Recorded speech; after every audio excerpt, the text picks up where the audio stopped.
South Korea through to the last 16, and look how much it means to them. Such drama. It's why we love football. Extraordinary stuff. And it came down in the end to goals scored.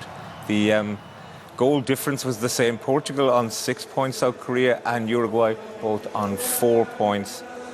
Goal difference of 0. But the goals scored was the reason that South Korea are through and Uruguay are out. The referee for Ghana and Uruguay, Daniel Siebert, the German, I wonder will he get another game in this World Cup, because he was a controversial figure. And no surprise really, I suppose, that penalties, whether given or not given, in the history of this particular fixture, they've always been a factor, and they certainly were today. Yeah, I think we all agreed he got the first two decisions right, the penalty in the first half and not awarding the first one that went to VAR for Uruguay in the second half, but that last one for Cavani, I don't think anyone watching anywhere in the world would have thought anything other than that was a penalty, whether you see it the first time or numerous replays. So why he didn't go or get called to go to VAR to check that, we have no idea. Yeah, I wonder, was it his kind of assertiveness afterwards? You could see he kind of gestured that he dives, and maybe that.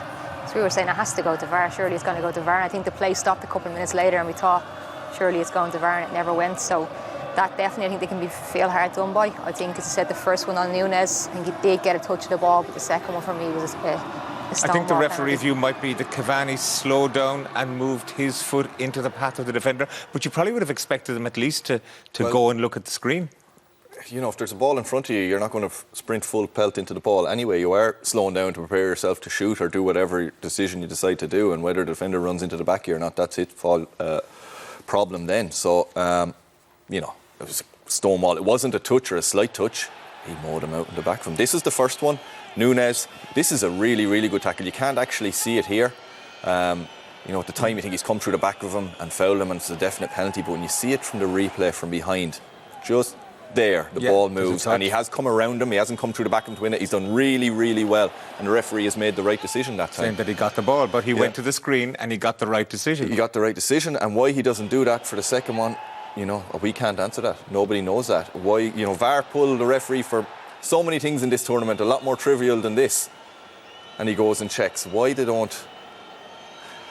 I don't know if it's a question of Cavani slowing down, because a man of his age, he probably couldn't speed up at that point. I think in the speed of play as well, as Kevin says, he probably is thinking, can I win a penalty here? But for me, I think he's pushed over as he goes a step in front. The defender doesn't do enough to avoid him.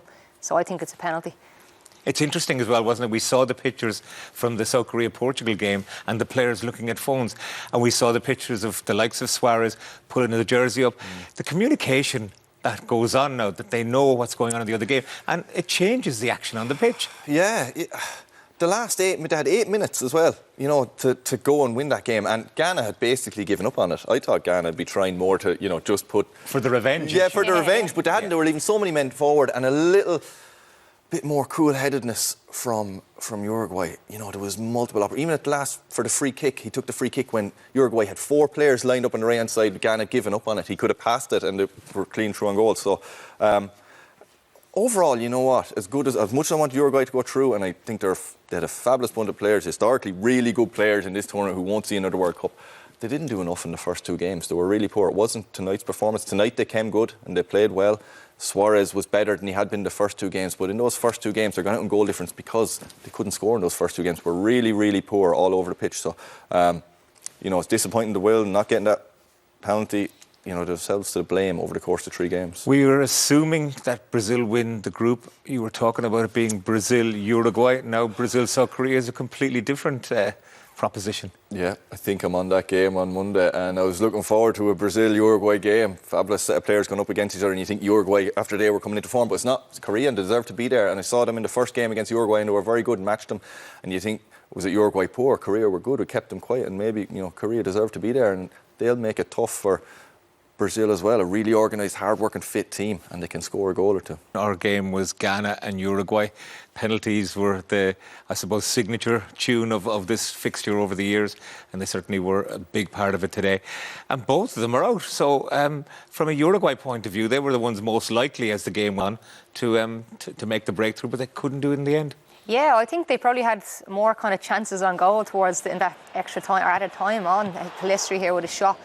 comes into him and he just gets it out of his feet and hits it wide. You can see what he's trying to do. He's trying to hit it the inside of the post. It just doesn't direct it right. This one here, it's a great strike from Valverde. As it comes out, he catches it sweetly and the keeper palms it away. And you're wondering, will one of the Uruguayan players come in and try and get on that? But the keeper does well enough to kind of keep it out of danger.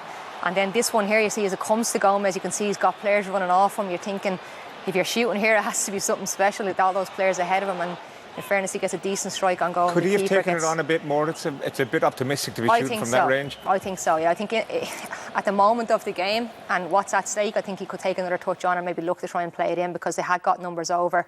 And as I said, at that moment of the game, you need a goal. Shooting from distance, you want to be something special. And were they panicking a bit as well? I mean, how important was the loss of Bentancur? Because he's been so good for them. Yeah, I think he was brilliant, obviously, in the last 2 games, and he's kind of he brings that. He's kind of that player that goes a little bit unnoticed, because there's a lot of the work that goes unnoticed. But definitely, I think him having to come off of Ficino would have been a big loss to them in that midfield. Kev, what do you think of not bothering with the 45 minutes and just adding the 8 or 9 at the end and throw the ball in and see what happens? I felt like Uruguay thought they were through 2-0 up at half time, and it felt like just get through the second half now, don't concede. And then it's too late. They have 8 minutes and it's end to end. And a little bit more composure, because Ghana had given up on it, and it was 5-3 2 or 3 times on the breakaway in that 8 minutes. And if they had, it was the time Cavani got it on the right hand side. If he'd have taken a couple of touches, he could have even gone in and goal himself, and he went to pass it across. I think it was Cota's centre half is in the box and missed the finish, but they had a number of opportunities still. They just needed the 1 goal. And with that quality, you think you still thought they were going to get it. With that 8 minutes plus a couple more, I think he put on it at the end of it. So they have only themselves for blame, really. Between the 3 games and the chances they had tonight, you see Suarez and how devastated they are. They cannot believe they're out. All the drama there, though, it was thrilling, that's for sure. So Korea waiting their opponents. We now know England against Senegal, France against Poland, Morocco against Spain, Portugal awaiting their opponents as well.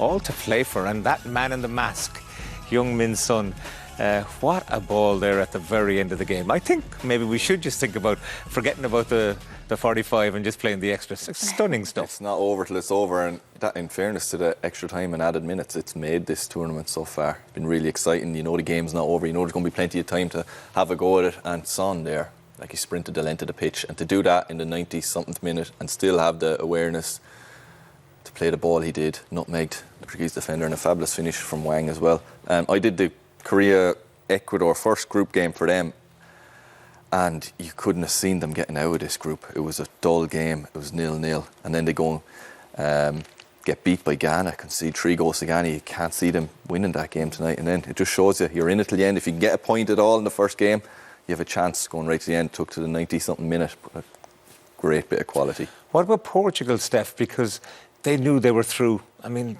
inevitably, surely you take your foot off the gas a bit. Yeah, I think we've seen the same last night with Japan getting that shock result as well against Spain. You're not expecting it, but in fairness to South Korea, they kept themselves in the game, and as we said, Son with that, we know he's really good at that, and he carries the ball really well, but they kept themselves in the game until the last minute, and they got that all-important goal. But I think it's the exciting part of this tournament has been these shock results, and I think the fact that it's gone down to the last games has been really exciting, and we've seen some, as I said, shock results and some teams going through. Could Korea go further now?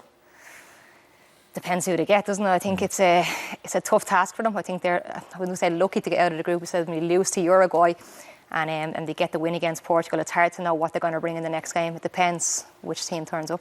OK. Well, my thanks to Stephanie and to Kevin for their company on a day when Korea Republic beat Portugal to join them in the last 16, with Ghana and Uruguay going home.